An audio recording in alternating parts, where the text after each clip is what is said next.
Bonjour à tous et bienvenue à nouveau. Aujourd'hui, nous sommes rejoints par mon Norvégien préféré, Einar Tangen, chercheur principal à l'Institut Taipei à Pékin et également chercheur principal au CIGI. Donc, bienvenue à nouveau dans l'émission. Toujours un plaisir, Glenn. Je suis impressionné, comme je le disais plus tôt, par ta productivité, ainsi que par l'ampleur et la profondeur de tes questions. Pour ma part, je ne me prends pas au sérieux. Je prends les sujets au sérieux. Et j'apprécie vraiment que tu fasses de même.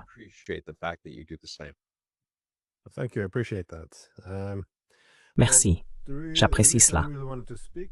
Eh bien, la raison pour laquelle je tenais vraiment à vous parler aujourd'hui, c'est à cause de ces changements majeurs que nous observons actuellement. Je dirais qu'un monde post-occidental est en train de se construire sous nos yeux.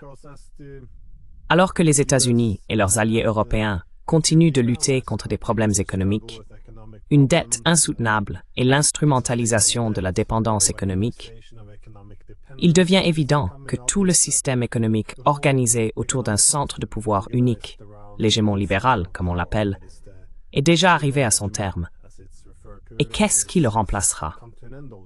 Eh bien, nous voyons maintenant les dirigeants du monde non occidental se réunir en Chine. Idéalement, nous aurions également une plus grande représentation du monde occidental.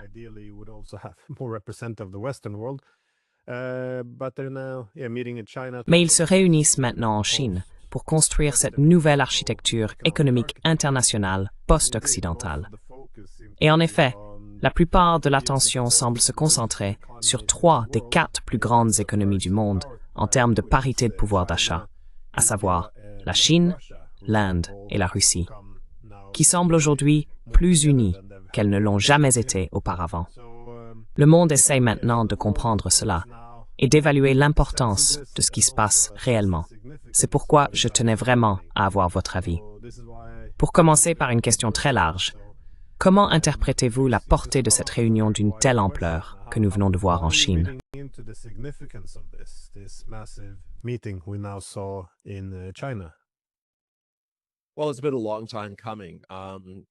Eh bien, cela faisait longtemps que ça se préparait.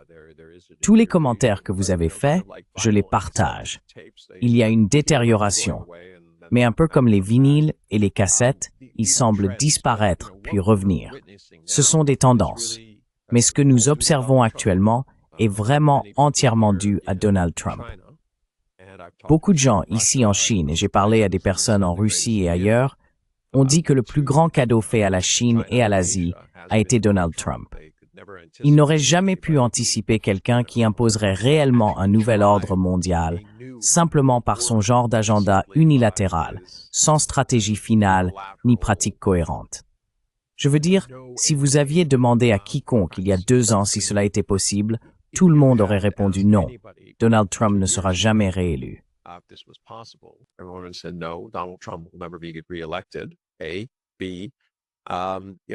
A, B. Vous savez, cette idée qu'il allait aliéner ses voisins, ses alliés, les partis neutres, puis renforcer son opposition, les gens y pensaient. Ils disaient « Oh non, il va mener une campagne sur un programme intérieur. » Oui, anti-immigration, on peut le comprendre. Mais il laissera de côté l'aspect financier pour la plupart, parce que c'est un homme du marché, c'est un homme d'affaires. Il est censé faire attention à ça. Si vous aviez dit, il y a 2 ans, qu'il ferait l'une des choses qu'on l'a vu faire, les gens auraient répondu « Non, non, c'est insensé. Tu n'aimes juste pas Donald Trump. » Le fait est qu'il l'a fait. Et les conséquences, c'est que des pays cherchent une alternative. Je veux dire, quand vous envoyez 180 lettres disant que vous allez imposer des tarifs douaniers à des pays, pourquoi êtes-vous surpris d'être isolé?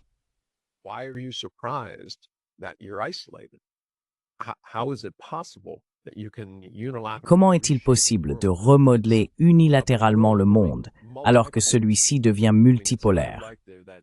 Je veux dire, c'est un peu comme cette vieille histoire de l'empereur tout-puissant qui pensait pouvoir arrêter la marée. Il s'est donc assis là, exigeant que la marée s'arrête, et bien sûr, il s'est noyé. Et cela est apocryphe en ce qui concerne la direction que prend Donald Trump. Donc, En ce moment, le côté négatif, c'est qu'il pousse quelque chose qui se produit depuis longtemps. Ce n'était pas seulement sous lui. Biden aussi, c'était une version un peu plus douce de nous allons imposer les valeurs hégémoniques occidentales au reste du monde. Mais cela ne fonctionne pas. L'économie est là. Je veux dire, tous les pays, comme vous l'avez souligné, l'Occident s'effondre sous d'énormes montagnes de dettes.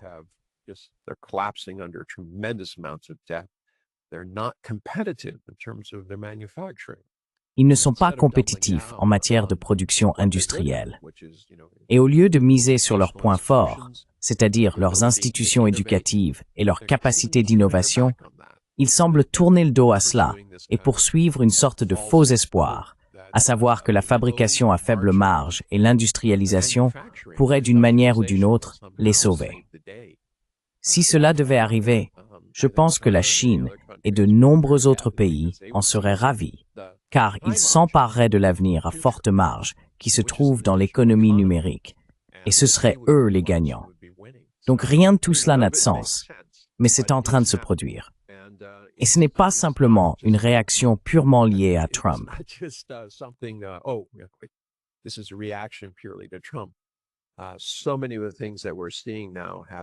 Beaucoup des choses que nous observons aujourd'hui sont en préparation depuis longtemps, en particulier au cours des 20 dernières années. Et cela a beaucoup à voir avec le leadership de la Chine. Je ne dis pas ça pour être pro-chinois.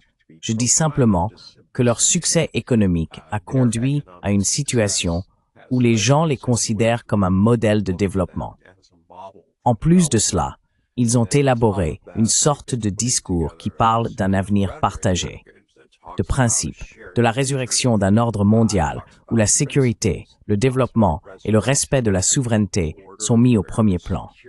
Cela semble bien plus attrayant que « je vais te dire quoi faire et tu ferais mieux d'aimer ça ». Et si tu n'aimes pas, j'en prendrai encore plus.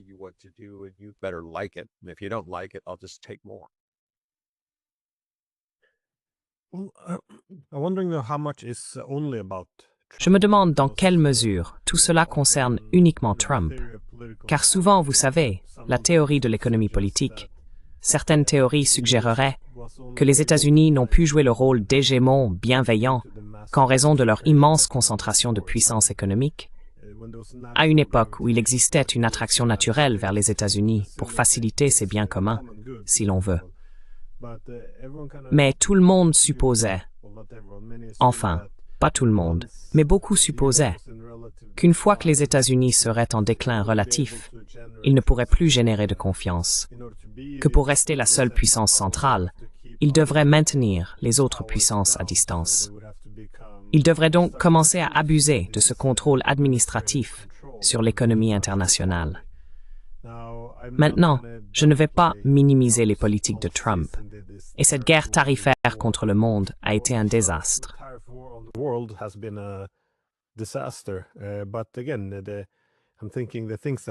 Mais encore une fois, je pense aux événements qui l'ont précédé. La guerre technologique contre la Chine, le vol des fonds souverains de la Russie, la prise de contrôle des réserves d'or, le détournement des pétroliers iraniens, la restriction de l'accès aux banques SWIFT. Je veux dire, il y a beaucoup de limitations sur les technologies. Beaucoup de tout cela ne vient pas seulement de Trump, bien sûr. Je pense que Trump a pris tout cela et l'a amplifié pour jouer les hommes forts. Mais si j'en parle, c'est parce qu'en Europe, l'objectif est souvent, vous savez, attendons que Trump parte. Mais n'est-il pas probable que les États-Unis continuent sur cette voie après son départ? Je pense aussi au contexte de l'OCS et à ce qui se passe à l'Est, avec ces économies qui se rassemblent, car il ne semble pas qu'ils se préparent simplement, comme les Européens, à attendre la fin de Trump. Il semble qu'ils se préparent plus ou moins à, peut-être que chute des États-Unis est un mot trop fort, disons au moins à un déclin relatif, ou à la fin du moment hégémonique.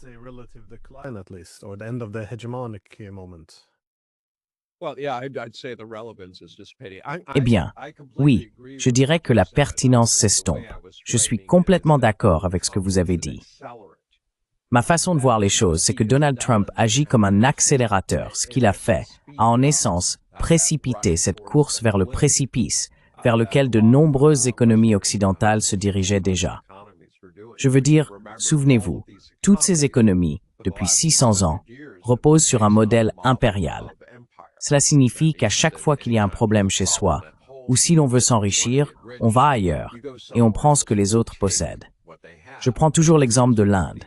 24% du PIB mondial avant l'arrivée des Britanniques. 4% au départ des Britanniques. On voit donc clairement le schéma.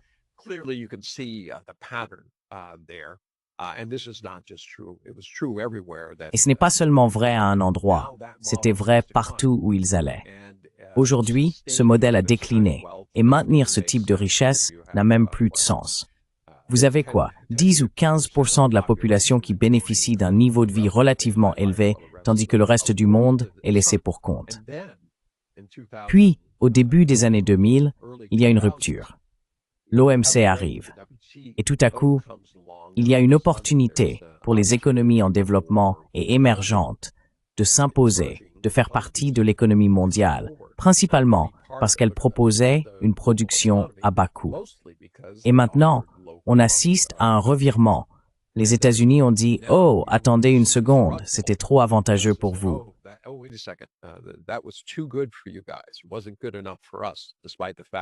Ce n'était pas suffisant pour nous.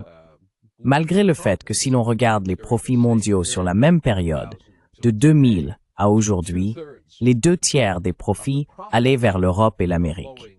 Donc cette idée que ce n'était pas bon pour eux, non, c'était pas bon pour l'ensemble du peuple américain, mais c'était très bon pour les très riches, qui ont gagné d'énormes sommes d'argent à cette époque. Et c'est pour cela que ce n'est pas durable. Donc, nous sommes tout à fait d'accord là-dessus. J'aime simplement souligner que Trump est un accélérateur. Pour tout le reste qui se passe, ça dure depuis longtemps.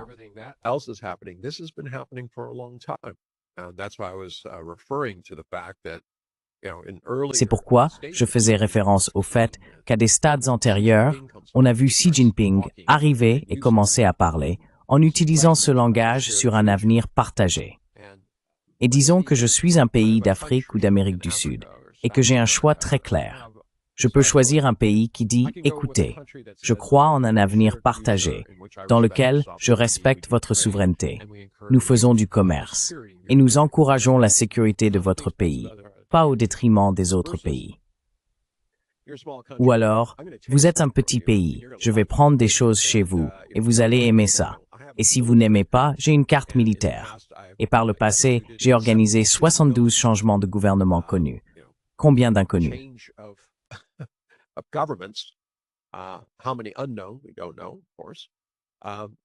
Nous ne savons pas, bien sûr. Et c'est une menace réelle, palpable. Ainsi, ces pays ont voté avec leurs pieds. On peut le voir du côté des banques centrales. Combien investissent-elles aux États-Unis? Presque toutes, à l'exception du Japon et de la Grande-Bretagne, ont réduit leurs actifs américains. Le marché obligataire aujourd'hui, les bons du Trésor aux États-Unis, est soutenu par des flux privés de capitaux spéculatifs, des gens qui recherchent ce qu'ils pensent être des rendements sûrs. Les bons du Trésor américains, c'est la référence absolue, non? Mais voici le problème.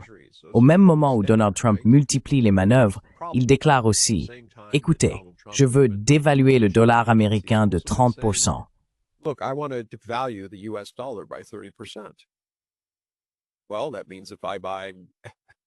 Eh bien, cela signifie que si je prends ma monnaie et que j'achète pour $100 de bons du Trésor américain et qu'il met son plan à exécution, je me retrouve avec seulement $70 de bons du Trésor. Et si je veux les reconvertir dans ma propre monnaie, cela ne semble pas être une bonne affaire. Cela ne paraît pas très sûr. Donc, pour compenser cela, je vais dire, d'accord, j'achèterai ces bons du Trésor, mais il me faut un taux plus élevé. Un taux qui garantisse que je conserverai mes profits et aussi mon capital pendant cette période. C'est donc extrêmement dangereux pour un pays qui a 27 000 milliards de dollars de dette et dont la dette dépasse 120% du PIB. Nous avons actuellement un déficit de 1 000 milliards de dollars, avec un budget d'environ 6 000 milliards.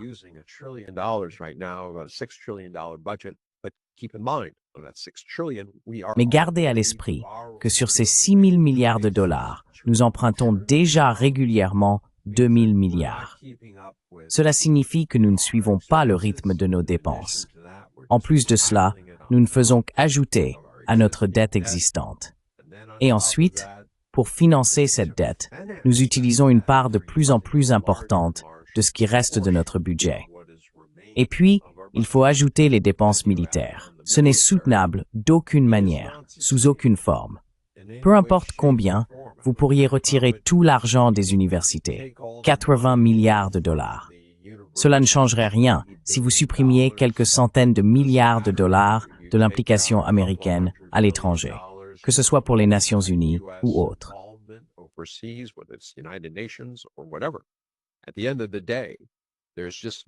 Au bout du compte, il n'y a tout simplement pas assez d'argent pour assurer une véritable gouvernance, sans parler de la dette et de l'armée. Les pays en sont bien conscients. Le niveau de sophistication a considérablement augmenté au cours des 20 à 25 dernières années. Les habitants de ces nations ont fréquenté les meilleures écoles du monde entier. Ils ne sont plus des néophytes cherchant à comprendre ce qui se passe. Ils ont la main sur le pouls des événements. Ils voient la réalité. Et cela a également accéléré le mouvement, car ces pays votent avec leurs pieds. Ils vont évidemment se tourner vers un modèle qui respecte leur souveraineté, où ils disposent d'une voie de développement et où ils sont en sécurité. Ils ne vont pas se tourner vers un hégémon qui ne promet rien d'autre que de prendre sans rien offrir en retour.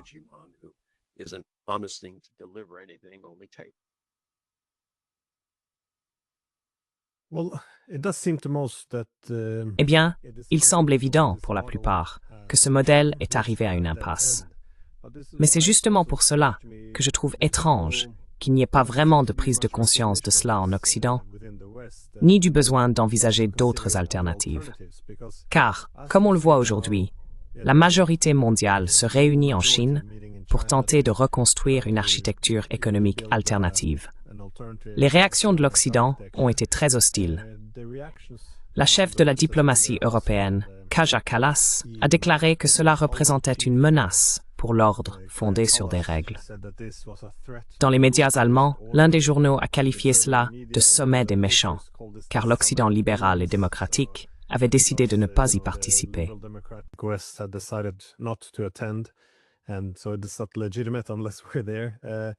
Ce n'est pas légitime, à moins que nous soyons présents. Aux États-Unis, Trump a tweeté qu'il conspirait contre l'Amérique. Plus tard, il a aussi déclaré que sans l'Amérique, le monde mourrait. Mais est-ce forcément une mauvaise nouvelle pour l'Occident? Parce que si nous reconnaissons que l'ordre économique actuel fonce droit dans le mur à toute vitesse et que nous n'avons aucun plan B qui n'implique pas plus de dettes et l'instrumentalisation de la dépendance économique pour rester au sommet, ne vaudrait-il pas mieux, je suppose, se joindre à eux et participer à la restructuration de l'architecture économique?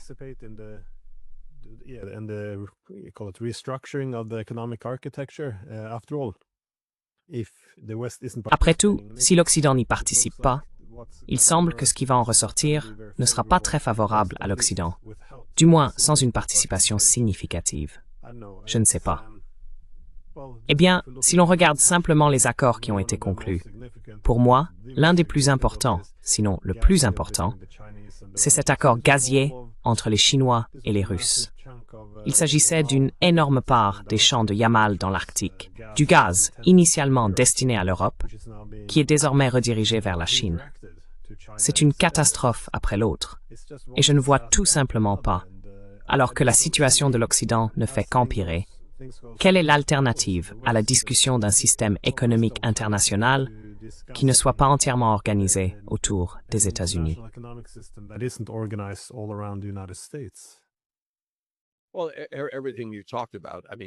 Eh bien, tout ce dont vous avez parlé, la gravité économique joue clairement contre l'Occident et contre leur idée qu'ils peuvent s'accrocher, que tout est figé, et que d'une manière ou d'une autre, on reviendra aux beaux jours d'autrefois. Le problème est interne, il est psychologique. Si vous croyez que le monde dépend de l'Amérique, ou que toute personne qui tient une réunion sans vous est un méchant, Cela relève évidemment de votre vision du monde et de vos présupposés. Donc rien ne change en Amérique ou en Europe tant qu'il n'y a pas de changement parmi les élites qui dirigent les choses. Et pour l'instant, on ne voit pas cela. On voit des défis clairs venant de la droite.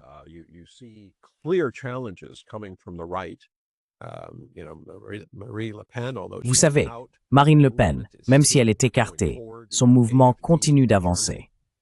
Vous avez l'AfD en Allemagne. Et partout, il y a ces mouvements conservateurs qui occupent l'espace laissé vacant par des élites qui semblent complètement déconnectées du fait que les gens qu'elles représentent souffrent et n'ont aucun avenir. Et pourtant, elles continuent de soutenir un système qui, comme vous l'avez dit, fonce droit dans le mur ou vers un précipice. Donc oui, je continue de poser cette question. Quelle est la solution? Je dis qu'il n'y a pas de solution tant que personne ne dit « D'accord, je reconnais la réalité ». Yamation.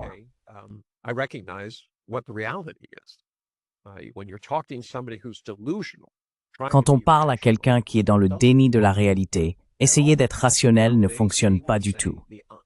Maintenant, il dirait exactement la même absurdité. Oh, Glenn et Einar, ils sont dans le déni. Ils croient à ce genre de choses, que tout va s'arranger. C'est n'importe quoi. Le monde a besoin d'adultes dans la pièce, comme l'Europe et l'Amérique, pour diriger les choses parce que c'est sauvage. Vraiment, ils semblent avoir progressé. Mais en réalité, ils ne peuvent pas y arriver sans nous. Et j'ai déjà entendu ça. Et vous l'entendrez encore jusqu'à ce que la réalité frappe à la porte. Comme je l'ai dit, il y a des changements politiques. Mais ces changements politiques auront un coût, et les partis de droite n'apportent pas nécessairement le bonheur.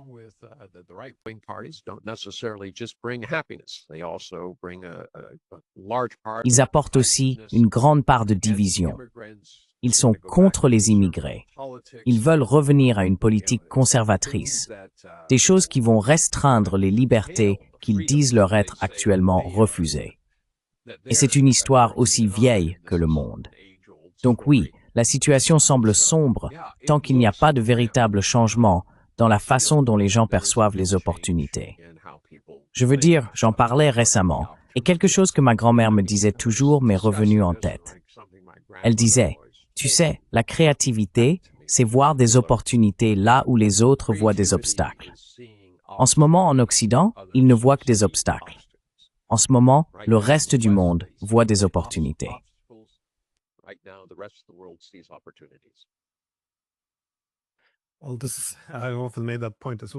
J'ai souvent fait remarquer cela aussi, avec toutes ces plateformes technologiques qui se développent en Chine. Il y a ce corridor arctique à travers la Russie, des corridors terrestres. Toutes ces nouveautés apparaissent, offrant de nombreuses opportunités passionnantes. Mais il semble que tout soit perçu à travers le prisme de la menace, car tout ce développement, toutes ces occasions d'améliorer les relations, impliquerait au moins de reconnaître que le moment unipolaire est terminé, que ce n'est plus le centre du monde. Mais à un certain moment, ce n'est plus un choix. Il faut reconnaître le monde tel qu'il est si l'on veut prendre les meilleures décisions. Mais ce qui est souvent troublant, du moins en Europe, c'est qu'il y avait beaucoup d'enthousiasme lorsque les États-Unis utilisaient leur arme économique contre leurs adversaires, même si cela réduisait aussi la confiance dans le système économique centré sur les États-Unis.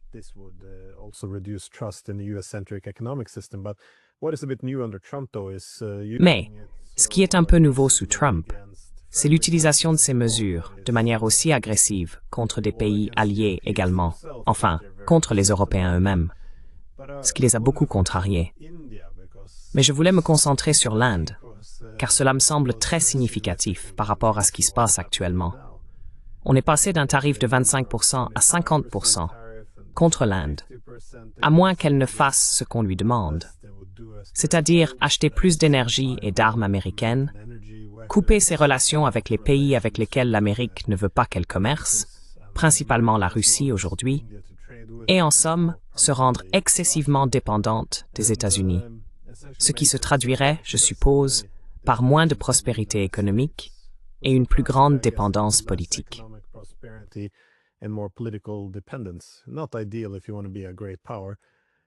Ce n'est pas idéal si l'on veut être une grande puissance. Mais comment expliquer cela? Parce que tout le monde savait et avait prévenu que les Russes étaient poussés dans les bras des Chinois, ce qui est... Je ne vois pas en quoi cela serait une mauvaise chose. Je pense que cela stabiliserait de nombreuses régions du monde, comme l'Asie centrale. Mais maintenant, bien sûr, il y a l'aliénation de l'Inde, qui voulait vraiment, sincèrement, maintenir un équilibre de dépendance, c'est-à-dire travailler à la fois avec les Américains et les Chinois. Ils ne veulent pas choisir de camp. Et maintenant, ils ont été forcés d'aller vers la Chine et d'essayer d'y faire la paix. Comment comprenez-vous, je suppose, ces récents développements concernant l'Inde?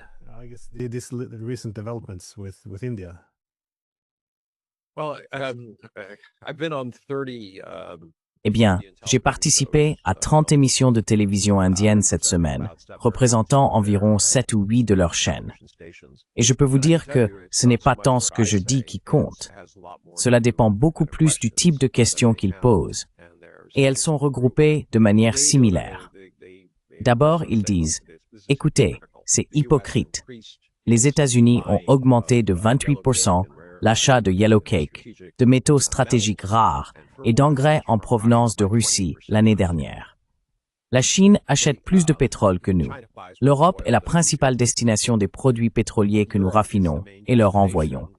La Turquie achète aussi du pétrole. Alors pourquoi sommes-nous pointés du doigt? Et cela semblait être un refrain. Ils se présentent comme des victimes. Et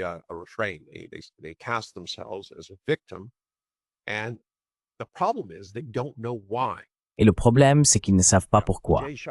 Jay Shankar, son fils, était à la Heritage Foundation. Et à cause de cette polémique, il est retourné en Inde. C'est un citoyen américain, mais il dirige maintenant un groupe de réflexion financé par Reliance, qui est l'une des grandes familles puissantes là-bas. Il a toujours été très pro-États-Unis, mais pas tellement favorable à la Russie. Il a été ambassadeur ici auparavant. Pour une raison ou une autre, il considérait que l'Inde était stratégiquement liée aux États-Unis et pensait que ce serait la meilleure façon de tirer parti de ce qu'il voyait comme un voisin régional qui grandissait très vite et empiétait sur, je cite, des zones d'influence historiques que l'Inde possédait.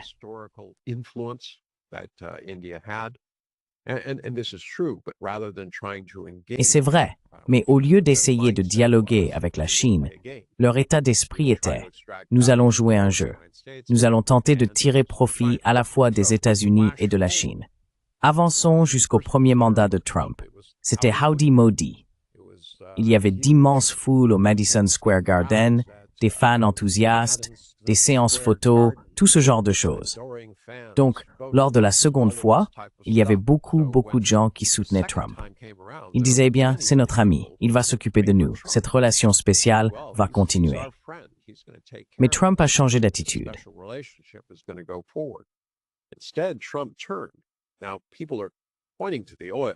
Aujourd'hui, les gens pointent du doigt le pétrole, et cela profite certainement à beaucoup de familles très riches, Adani, Ambani, etc. Mais le véritable problème, c'est cette ouverture du secteur laitier et de l'agriculture. L'Inde compte encore 50% de sa population dans l'agriculture. Si vous leur retirez leurs moyens de subsistance, il y aura un changement de gouvernement. Et ce ne sera pas seulement lors de la prochaine élection, ce sera rapide, ce sera violent. Ces personnes ne voteront pas pour un gouvernement qui leur enlève littéralement la possibilité de vendre. Je veux dire, ils sont déjà appauvris. Ce ne sont pas des familles d'agriculteurs riches. Ils ont beaucoup d'enfants. Ils pourraient finir par diviser encore plus la terre.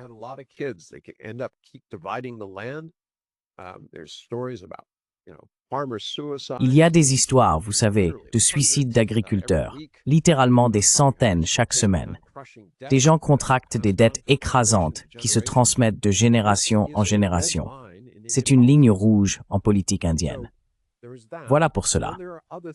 Et puis il y a d'autres choses que Modi n'a pas pu comprendre, notamment le fait que les États-Unis sont intervenus dans les élections générales alors qu'il espérait obtenir une large majorité à la Chambre basse et à la Chambre haute afin de transformer l'Inde en quelque chose de plus centralisé. Actuellement, le gouvernement provincial est très puissant, et le gouvernement national un peu plus faible, ce qui rend très difficile la mise en place de politiques standardisées pour créer du changement, car chaque province protège ses propres intérêts.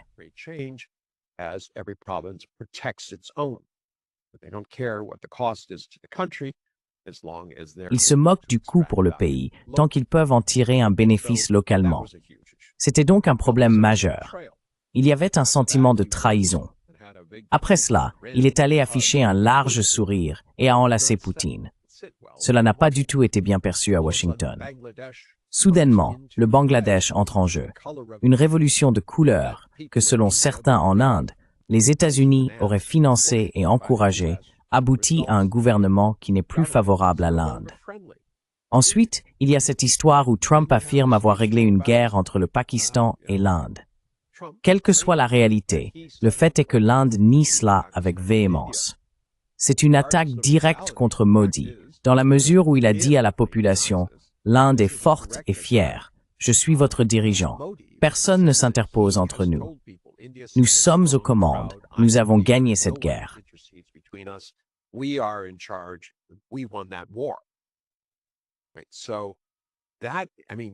Donc je veux dire, Trump répète ça presque tous les 2 jours. Son insistance à obtenir un prix Nobel de la paix. Regardez, j'ai réglé cette guerre entre l'Inde et le Pakistan. Sans parler de 6 autres guerres qui malheureusement continuent malgré tous les efforts de paix qu'il a entrepris. Et puis vous savez, les droits de douane à 50 cents, ils étaient stupéfaits, littéralement stupéfaits.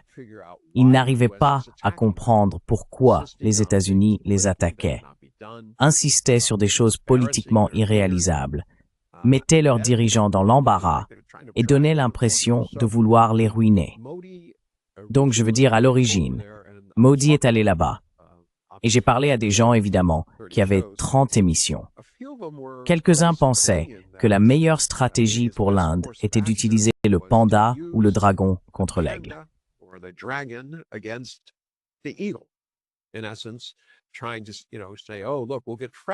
En substance, ils essayaient de dire « Regardez, nous allons nous rapprocher de la Chine à moins que vous ne reculiez », demandant à Washington de se retirer.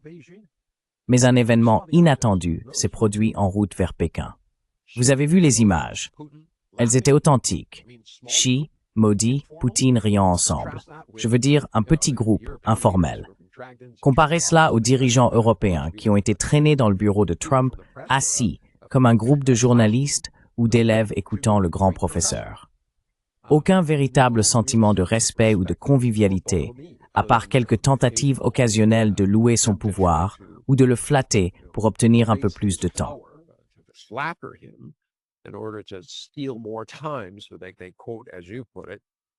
Donc ils citent, comme vous l'avez dit, qu'ils peuvent tenir plus longtemps que Trump. Donc l'Inde ne comprend pas cela. En chemin, des choses se sont produites. Et la raison pour laquelle je dis cela, c'est que 2 mois auparavant, le représentant indien avait quitté la réunion parce que le groupe refusait de s'engager sur des mesures antiterroristes qui visaient directement le Pakistan. Cette fois-ci, l'Inde a signé.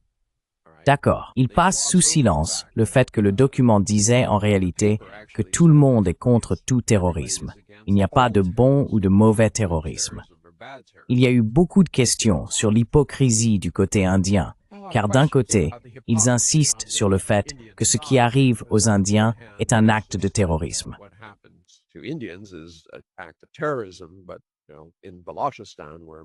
Mais au Baloutchistan, où beaucoup plus de personnes ont été tuées, y compris récemment lorsqu'un bus a été arrêté et qu'une vingtaine d'hommes ont été exécutés sur le bord de la route, il n'y a pas eu un mot de l'Inde affirmant qu'il s'agissait de terrorisme.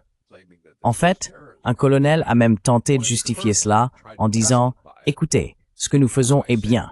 Ce qu'ils font n'a rien à voir avec nous. Ce sont des combattants de la liberté. » Cela n'a rien à voir avec l'Inde, qui essaye de faire valoir, selon moi, un argument fallacieux selon lequel il y aurait un bon et un mauvais terrorisme. Je ne suis pas d'accord. Lui, manifestement, pense le contraire.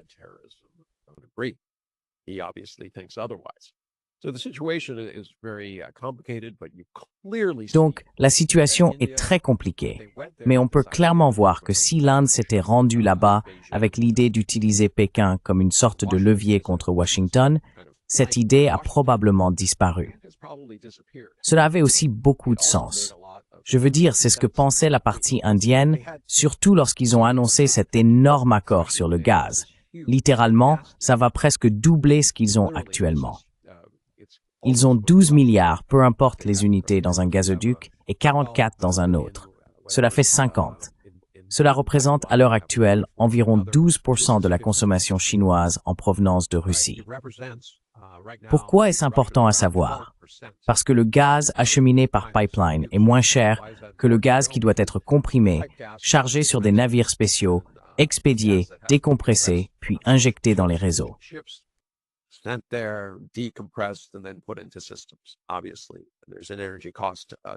Évidemment, il y a aussi un coût énergétique à tout cela, en plus des dépenses liées à l'équipement spécialisé. Donc le gaz acheminé par pipeline est toujours préférable.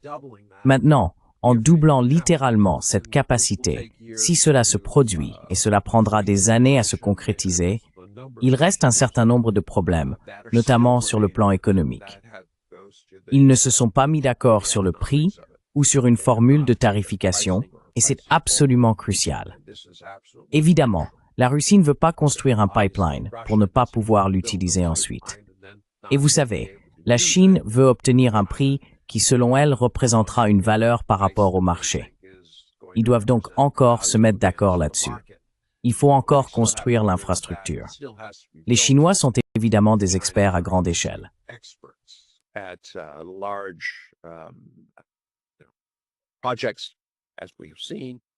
Les projets, comme nous l'avons vu, peuvent donc être réalisés rapidement, mais ils n'ont toujours pas été construits et il reste encore des détails à régler.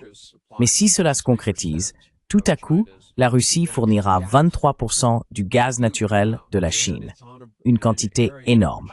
Et cela se situe dans une zone à la frontière entre les deux pays. Donc, il ne peut pas y avoir d'interférence. Ce n'est pas soumis au détroit de Malacca, au détroit d'Ormuz, ni à aucun autre point de passage géopolitique où une tierce partie pourrait exercer une pression. C'est très important. Maintenant, pourquoi ai-je dit que cela concerne l'Inde? Tout à coup, l'Inde se rend compte qu'elle est beaucoup plus proche de la Russie et de sources d'énergie dont elle a besoin que des États-Unis. Et vous savez, ce qu'ils voient, ce sont des exigences scandaleuses.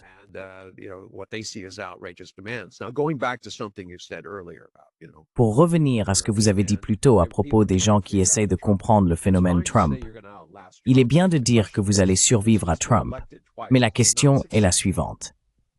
Puisqu'il a été élu 2 fois, mais pas élu avec succès, pas vraiment élu, représente-t-il un changement de paradigme? Est-ce que, comme vous l'avez dit, l'Amérique est allée si loin sur cette voie que ses dirigeants à l'avenir continueront de foncer droit vers des murs ou des précipices?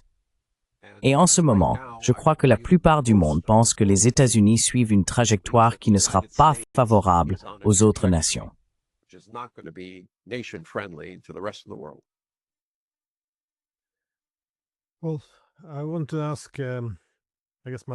Eh bien, je voudrais demander, je pense que ma dernière question concerne davantage la dimension militaire de ce que nous avons vu, parce que même si la réunion de l'OCS portait principalement sur l'économie et la coopération politique, cela dit, après cette réunion, les Chinois ont célébré le 80e anniversaire de la défaite du Japon lors de la Seconde Guerre mondiale. Et là encore, la Chine a exposé beaucoup de nouvelles armes. Maintenant, je ne suis pas un spécialiste du domaine militaire. J'ai été dans l'armée, mais je n'ai pas les compétences pour évaluer les différents armements. Je me demandais donc, qu'est-ce qu'on sait? Y a-t-il eu des surprises concernant ce que la Chine a pu exhiber?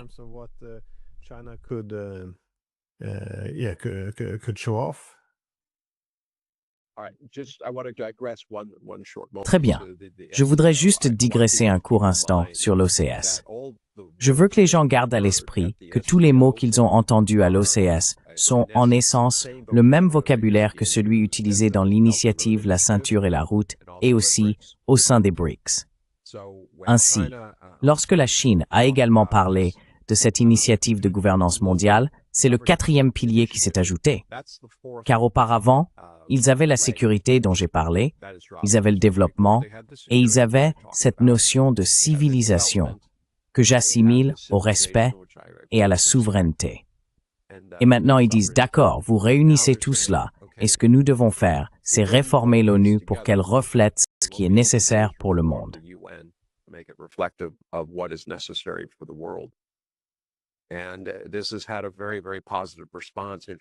Et cela a reçu une réponse très très positive à l'international. Mais tout s'est fait étape par étape. J'ai commencé à remonter le fil lorsque les termes ont commencé à converger, lorsqu'ils utilisaient exactement les mêmes mots et expressions dans ces différentes institutions.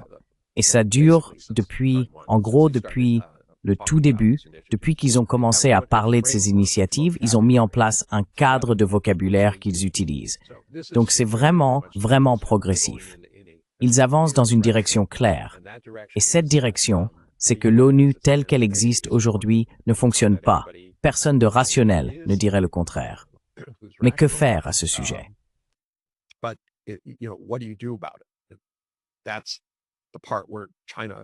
C'est là que la Chine gagne systématiquement.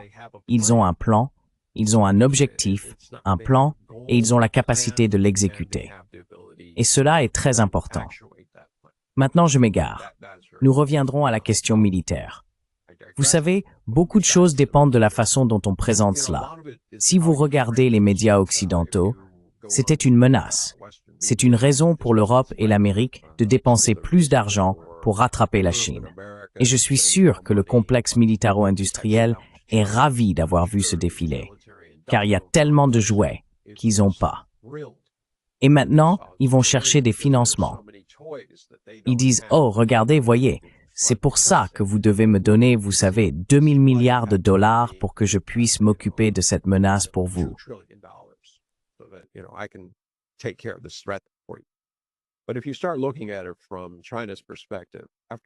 Mais si l'on commence à regarder cela du point de vue de la Chine, après 80 ans, après la défaite d'un régime fasciste qui a tué 36 millions de personnes, gardez à l'esprit que l'estimation totale des morts pendant la Seconde Guerre mondiale est de 100 millions. 36 millions en Chine, un peu moins de 27 millions en Russie.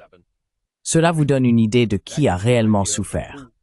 L'Amérique, il n'existe pas de comparaison possible de la souffrance en disant « Oh, eh bien, beaucoup de gens ont souffert. C'est pire qu'une seule personne qui souffre. » Ce n'est pas le cas. La souffrance, dans ce cas, chaque personne dont la vie a été fauchée à cause de cela, qui avait une famille, une vie, de l'énergie, c'est un crime. C'est regrettable. Cela ne pourra jamais être réparé. Mais cette idée que l'Occident a propagée, selon laquelle c'est l'Occident qui a souffert et sacrifié, ce n'est pas vrai.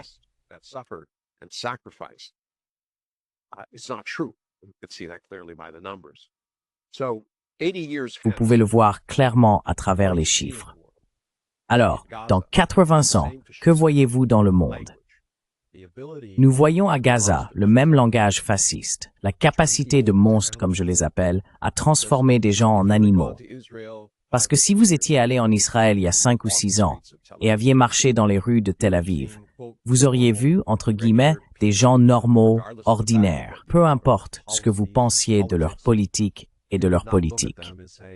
Vous ne les auriez pas regardés en disant « Dans 5 ans, cet homme va utiliser des bébés comme cible d'entraînement. Ils vont lancer des grenades. Ils vont tuer plus de journalistes en 2 ans qu'il n'en a été tué lors des guerres précédentes, y compris la Première et la Seconde Guerre mondiale, le Vietnam, tous les endroits du monde. »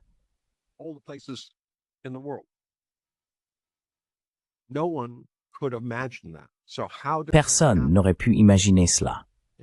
Alors, comment cela arrive-t-il? Cela arrive parce que les gouvernements décident de déshumaniser les autres, d'amener la population générale à un point où elle peut dire « Oh, eh bien, ils sont tous mauvais. Les tuer est la bonne chose à faire. Et la façon dont je les tue, plus c'est brutal, mieux c'est. Peut-être que ça leur donnera une leçon. Peut-être qu'ils partiront. » Mais vous savez, C'est de cela qu'il s'agissait dans la guerre antifasciste. La majorité des personnes, plus de 84% des personnes tuées en Chine, n'étaient pas des militaires. Beaucoup d'entre elles ont été tuées parce que lorsque les Japonais sont arrivés, ils ont tout pillé, ils ont pris toute la nourriture, ils ont pris les médicaments, et donc beaucoup de gens sont morts parce qu'ils ne pouvaient pas obtenir ce dont ils avaient besoin pour prolonger leur vie, et ils ne pouvaient tout simplement pas manger.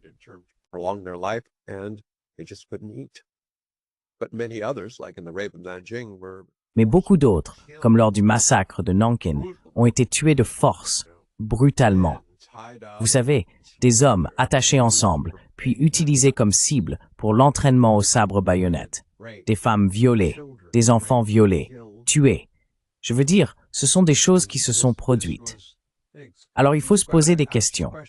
Si vous alliez au Japon aujourd'hui, vous ne regarderiez pas les gens en vous disant « Oh, ce sont le genre de personnes qui feraient ça. » Donc quelqu'un l'a fait. Et ça, c'est le fascisme. C'est le vrai danger dans le monde aujourd'hui.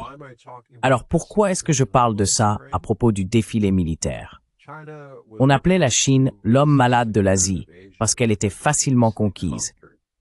Nous avions quelques centaines de soldats qui ont défilé dans Pékin et vous savez, ont incendié le palais d'été, n'est-ce pas?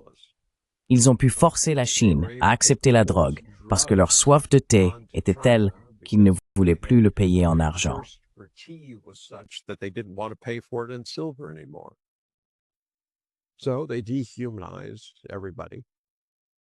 Ils ont donc déshumanisé tout le monde, pris ce qu'ils voulaient, tué. C'était une pratique courante. Et ce n'était pas seulement les Japonais. Les Japonais l'ont appris de qui? Des Européens, des Américains. Prendre ce que l'on veut, industrialiser, avoir de meilleures armes. Celui qui a les meilleures armes gagne. Ce que la Chine montrait au monde, c'est qu'elle est capable de se défendre, qu'elle ne sera pas prise en main par une bande de trafiquants de drogue déterminés à empoisonner leur peuple. Elle ne sera pas non plus soumise à une doctrine impériale, qu'elle vienne du Japon ou des États-Unis, qui rendrait son peuple subordonné, moins qu'humain. Donc, des messages très très différents selon le camp où l'on se trouve. Clairement, étant ici, j'ai couvert le défilé à Guangdong.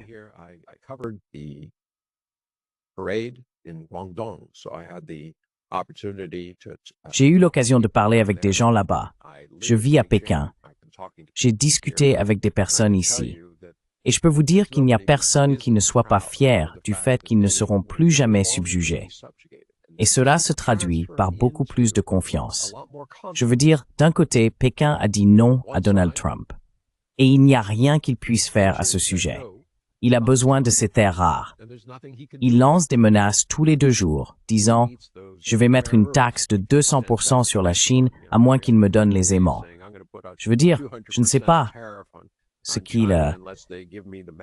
Est-ce qu'il pense qu'il est dans une boutique où il peut menacer quelqu'un comme un mafieux?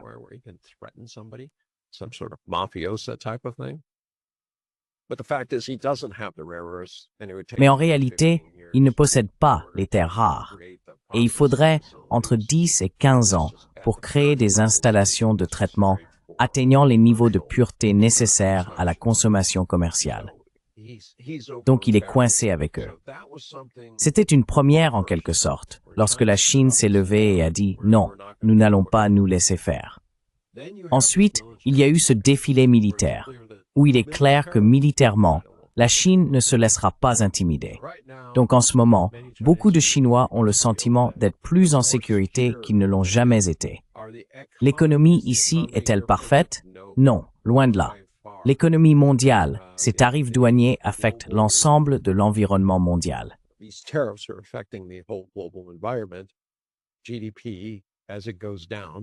Lorsque le PIB baisse, les entreprises chinoises souffrent, tout comme les entreprises du monde entier, y compris aux États-Unis. Le gouverneur du Nebraska a appelé Trump personnellement et lui a dit « Vous allez assister au plus grand nombre de faillites de notre histoire parce que vous nous avez retiré nos marchés. Je pensais que vous alliez nous aider. » Et Trump a répondu « Oh, eh bien, je vais vous donner une partie de cet argent des droits de douane. » Il prend littéralement de l'argent d'une poche et décide dans laquelle il va le mettre, parmi les personnes à qui il l'a pris. Je veux dire, c'est absurde. Bref, quand on commence à regarder ce défilé militaire et ce dont les gens veulent parler, eh bien, qu'est-ce que ceci? Qu'est-ce que cela peut faire? Je considère cela comme absurde.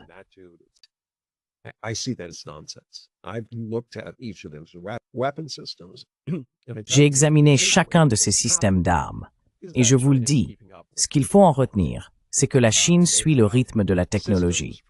Ils disposent de systèmes pour les drones, les anti-drones et ils ont des missiles qui représentent l'avenir. Nous l'avons vu dans de nombreux conflits, de l'Azerbaïdjan à l'Ukraine, en passant par ce qui se passe en Israël et ailleurs. La guerre a changé de façon spectaculaire. Il ne s'agit plus de chars. Il ne s'agit plus de porte-avions ou de choses de ce genre. Les véhicules aériens sans pilote sont moins chers, beaucoup plus faciles à entretenir, et ils peuvent être utilisés presque partout. Ils n'ont pas besoin de longues pistes de décollage ou de choses comme ça. Et les missiles.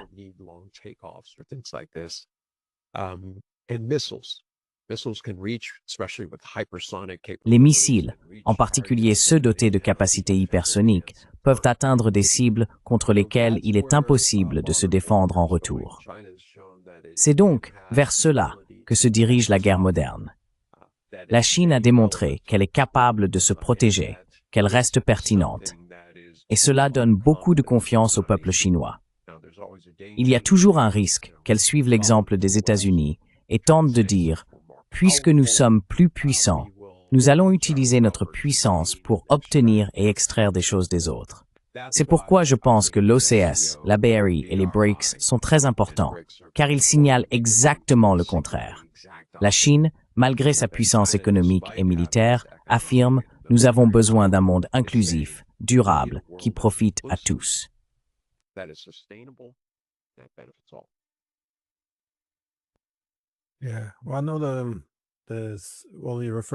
Je sais que vous faisiez référence aux drogues des guerres de l'opium, qui ont ensuite conduit au siècle de l'humiliation, un événement encore très important dans la mémoire historique de la Chine. Mais il est aussi, je suppose pour beaucoup, presque raisonnable de penser qu'une chose similaire pourrait être tentée à nouveau, car nous voyons aujourd'hui une situation où les États-Unis ne sont plus capables de rivaliser avec la Chine. Et certaines idées semblent réapparaître, c'est-à-dire les efforts pour briser la Chine économiquement. Lorsque cela ne fonctionne pas, il devient de plus en plus courant d'évoquer la guerre avec la Chine comme l'escalade naturelle si la guerre économique échoue. Bref, tous les discours semblent porter, face à la montée de la Chine, sur la manière de l'empêcher ou de la briser. On entend très peu parler de la façon d'apprendre à vivre à côté de la Chine en tant qu'égal. Donc, compte tenu de cette rhétorique, la modernisation de l'armée chinoise semble alors aussi relever du simple bon sens.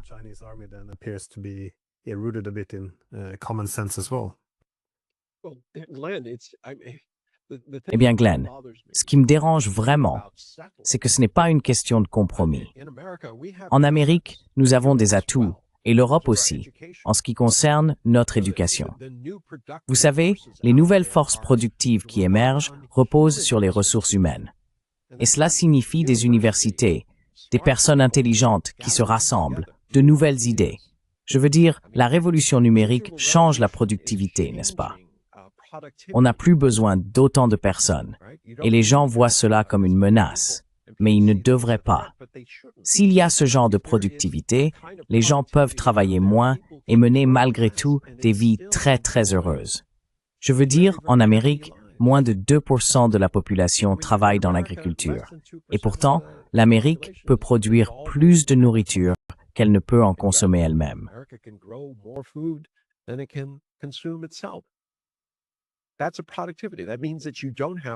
C'est ça, la productivité. Cela signifie que vous n'avez pas besoin d'impliquer une grande partie de votre population dans ce secteur. Si vous appliquez le même principe à l'industrie manufacturière, certains types d'emplois disparaissent. Mais devinez quoi? Cette productivité demeure et elle vous permet d'avoir des semaines de travail plus courtes. Vous pourriez avoir une situation où la semaine de travail dure 3 jours et demi. Tout le monde travaille, l'économie fonctionne 7 jours sur 7, Vous ne travaillez que 3 jours et demi, puis quelqu'un d'autre prend le relais pour les 3 jours et demi restants. Vous pouvez ainsi profiter davantage de la vie et vous avez plus d'opportunités de dépenser, ce qui soutient l'économie de consommation. Il y a vraiment de très nombreuses opportunités.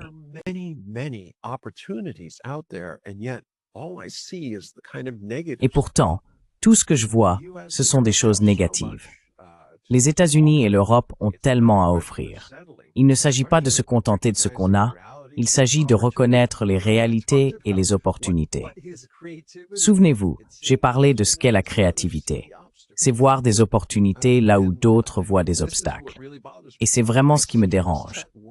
Si je vois un monde figé dans lequel je n'entrevois aucun avenir, cela mènera au conflit.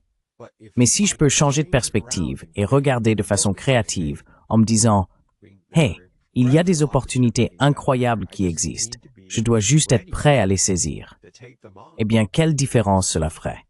Et je pense que beaucoup de gens encouragent cet état d'esprit.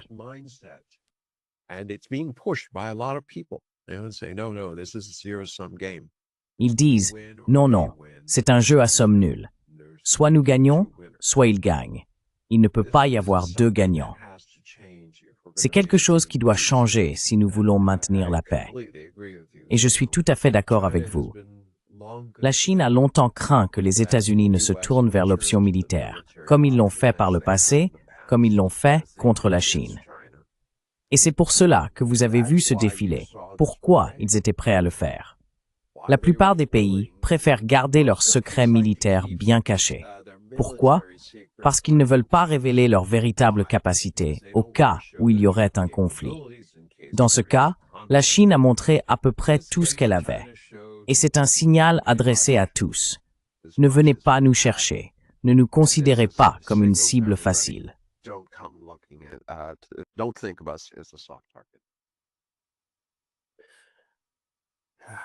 Eh bien, merci beaucoup pour vos éclairages à ce sujet. Je n'ai plus d'idées. J'ai trop parlé. Eh bien, c'est incroyable, l'ampleur des changements en cours. Je pensais surtout à la sphère économique, mais le monde semble tourner de plus en plus vite. Et en ce qui concerne la tendance à ne voir que des menaces plutôt que des opportunités, je suis convaincu que le cœur du problème réside dans le fait que nous nous sommes enfermés dans cette notion de paix hégémonique. Que tant qu'il y a un État dominant, il n'y aura pas de rivalité entre grandes puissances. Celui qui possède les bonnes valeurs pourra fixer les règles du système. C'est l'idéologie de l'hégémon libéral, dont nous ne nous sommes pas vraiment détachés. Mais encore une fois, de mon point de vue, que l'on adhère ou non à l'idéologie de l'hégémon libéral, ou à cet argument, il faut tout de même reconnaître la réalité telle qu'elle est. Et la réalité, c'est que le monde est multipolaire. Il y a une répartition multipolaire du pouvoir. Il est donc nécessaire de faire la paix avec cette réalité si l'on veut la paix dans le monde. N'entravez pas votre coopération. C'est un choix. Oui, c'est ça. Merci encore. J'espère pouvoir vous recevoir à nouveau à l'avenir si vous êtes disponible. C'est toujours un honneur. Merci. Merci.